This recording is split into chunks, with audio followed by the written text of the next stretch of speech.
All right, everybody, welcome back and happy Hanukkah to everybody. Today is Sunday, the third day of Hanukkah. And continuing from last week, I started reading some Breslov stories about Hanukkah. Today, we are going to read some stories, some other Tzaddikim about Hanukkah. Just good, awesome stories full of light and awesome things about Hanukkah. So let's just begin. It says over here, first story. It says over here that when they used to light the Menorah, some of the Tzaddikim in the Chassidic of Rizhin would say over this story. And the story was that there was a few Chassidim of the Berditchever who were sitting around and they were talking, just hawking like Chassidim do, you know. And the Berditchever Rebbe came in and he said, "What are you guys talking about?" So of course, they probably were not hawking in Torah or something, they were hawking like hawk. And they all became really, really quiet, you know. But the Berditchever was like, "Chevra, I'm here. What were you guys talking about?" And they were like, "We were talking about the richness, the amount of money that this Graf Poitetsky has, this governor or whatever, this rich guy that lived back then in their time in their area, right? He has every single pleasure of the world available to him. Whatever he wants, he gets." They told the Berditchever, they told the Rebbe of Berditchever, for example, he said that it was the middle of the summer, and one day he decided he wanted to go sledding on snow, or like skiing, or whatever it was they did back then on snow. Maybe they even had skis, I don't know. But it was the middle of the summer. Where is he going to find snow in the middle of Ukraine? So what did he do? He sent all of his servants all over the country, and they bought every single bag of sugar, right, to bring to him. And they bought back wagons full of sacks of sugar, and they spread them out all over the mansion area, the ground around his house, and he was able to slide on the snow, sugar snow, right? Whatever he wanted, he got. So the Berditchever turned to them and he asked him, he said, "Did this guy ever light a menorah in his life? Did he ever do Menorah and Chanuka?" So they were like, "What? Of course not. He's not Jewish." So then the Rebbe said, "If so, then he has not tasted the true pleasures of this world." So that means that lighting the menorah is a great pleasure that we have in this world, and we should all be able to feel it, hopefully. The Rav HaKadosh of Tash tells over a story that the Gabbai of my grandfather, the other Tash Rebbe, the previous to his grandfather was also the Rebbe of Tash. He was a very, very simple man. And when my grandfather would prepare the wicks and then all the candles for the menorah, the Rebbe would ask the Gabbai, "How many lights are we lighting today?" Even though he obviously knew that, right? And the Gabbai would say, "Yesterday we lit 2," or whatever day it was. He said, "Yesterday we lit so-and-so." And then the Rebbe would ask him again. He said, "But how many are we lighting today?" And the Gabbai, he was so simple, he would say, "Okay, tomorrow we're lighting 5. So today we're gonna." But he wouldn't say that day's number, right? Because why? Because he was such a pasha yid that he thought that the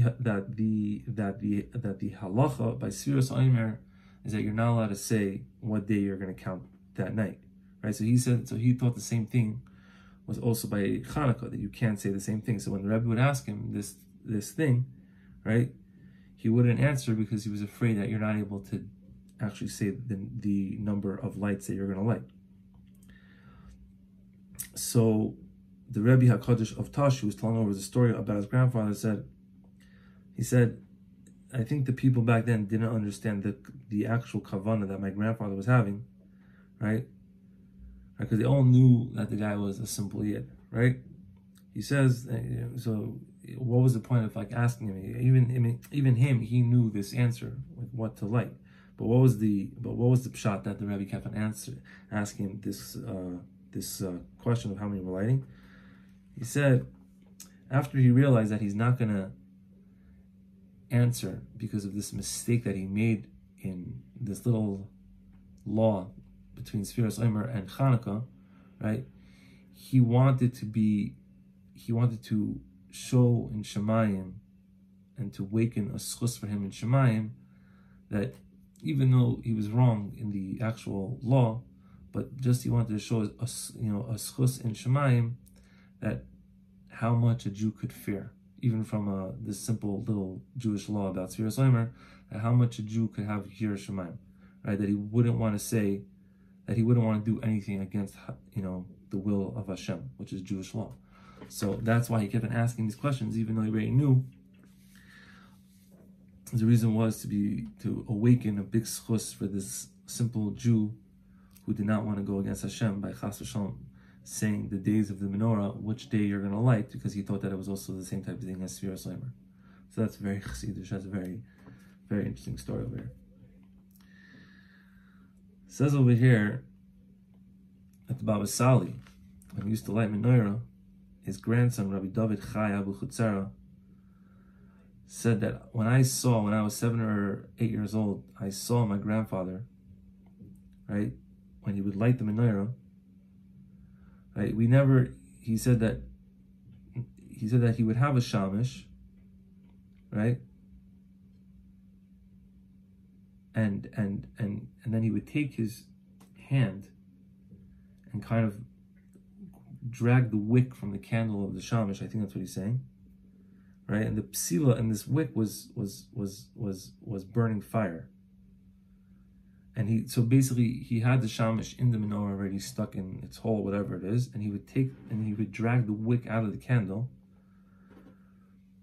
and his hands would be covered in fire, and he would use his hands and the wick to light the actual lights of the menorah. And he wouldn't get sick, and he wouldn't even feel any pain at all. So that's pretty also freaking crazy story over there. Ah, man. Okay, let's find another story over here.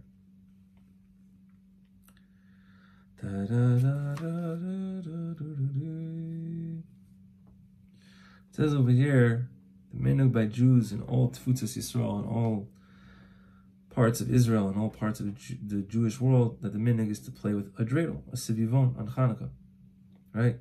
And all the people, and we have a lot of Torahs and explanations and all these things about it. And also the Chassam Sofer would be mekayim this minhag with a silver dreidel that he had, right? That it would be on his table every single day of Chanukah, right? He would bring this silver dreidel with him even when he went out to the Beis Din, whatever it was, right? So Rav Chanoich Henich Padua, who's the Baal Cheshev Ha'efoid, says one time when I was there Chanukah, when I was by my Rebbe, the Goyin of Chibin, the Baal Toivev Mesharim, he gave Rav Akiva Sofer, the Gaivid of Pressburg, Levakroy, to visit the Chibin Rav, and he bought with him a Sivivon Kasef Shozakena Chassam Sofer, Shavimei Chanukah Hisasik Boy Harbe. And he bought him, and he bought with him this dreidel. So I guess it was this Indian of like bringing this dreidel wherever they went. So that's how precious it was, even though it's a simple minhag, but like it was, such preciousness that they would bring it with them.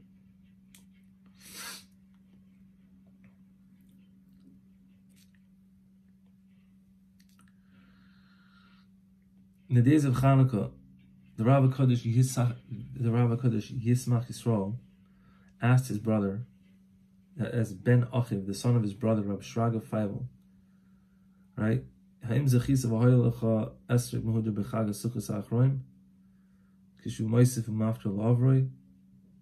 He's basically telling him that on Chanukah is actually a very good time to daven for an esrog that you will have for next year on Sukkot. That's also interesting. Okay. Let's see another good story over here. Come on, let's find some good maislach, guys. Good maislach. That's the thing, I don't always go over all the stories if I make the video. That's not smart. Ooh, we have a big story over here. Alright, let's see what this story is about over here. First of all, we have a story over here about the Shinov, Rabbi Yecheskel of Shinov. When he was a little kid, he was going on the streets of the city, and a big wagon hit him, and he fell down to the ground, and it ran over his body, and he had broken bones and everything, right? And he was going to die. And when they told Rabbi Naftali of Rupshus about this, that they went to get a bracha for his refuah, the Rupshus sent a shliach with oil that was left over in the kelim from his Menorah Chanuka, and he said that they should rub this oil from his menorah onto the body of Rabbi Yecheskel of Shinover. And obviously he was better, which is a big nace. And when he was older, when he became old, the Shinover, when he was weak, right, he would tell over how he felt when they were spraying this oil on him. Right, his bones straightened out, and his whole body rebuilt itself, basically.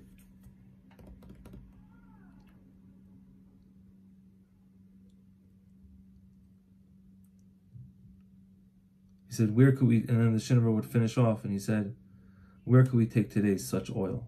We need to have another tzaddik out there that could hopefully give us oil like this. All right, what's this story over here? This one is long, I think. This one's pretty long. Maybe we'll leave it for a different day. Let's, what do we do? 11 minutes so far. Okay. Bein Talmidei Yeshivos shel Rav HaKodesh Baal Avnei Nezer. Right? The students in the yeshiva of the Rav HaKodesh, the Avnei Nezer, I think of Sakachov, Hayu mispar bachurim bali taiva gedoyel l'sachik beklofim b'mei Chanukah. There was a few bachurim who had big taivas to play with cards on Chanukah. The Chassidim were not into playing cards on Chanukah, right? Some of them would do this on these holy days, but it's not good.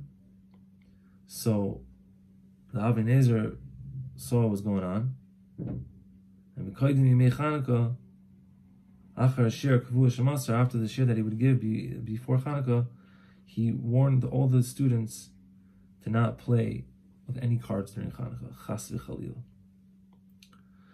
But, however, one of the students could not control himself, and he played with cards in the middle of the night in a secret place, right? Because nobody nobody knew.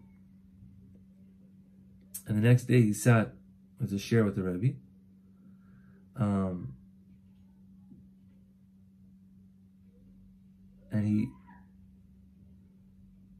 And he was sitting there, and he picked up his hand, and he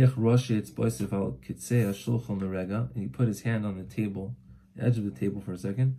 Then he's like, oh shoot, I'm sitting in front of the Rebbe. Why am I putting my hands on the table? But what does this mean? There's something deeper going on over here. And he said, at the second that the student put his hand on the table, the Avnei Nezer looked out of his Gemara, right? Which was never his way at all to look out of the Gemara. And he saw the fingers of his student. And he said, Oy, ma aniroi, halayad shel klof ma aniroi. I see a hand of cards. Hand of cards. Sugar Rebbe HaKodesh as Gemara Shalafanav, and the Rebbe closed the Gemara, and he went over to his Talmud. Oh, I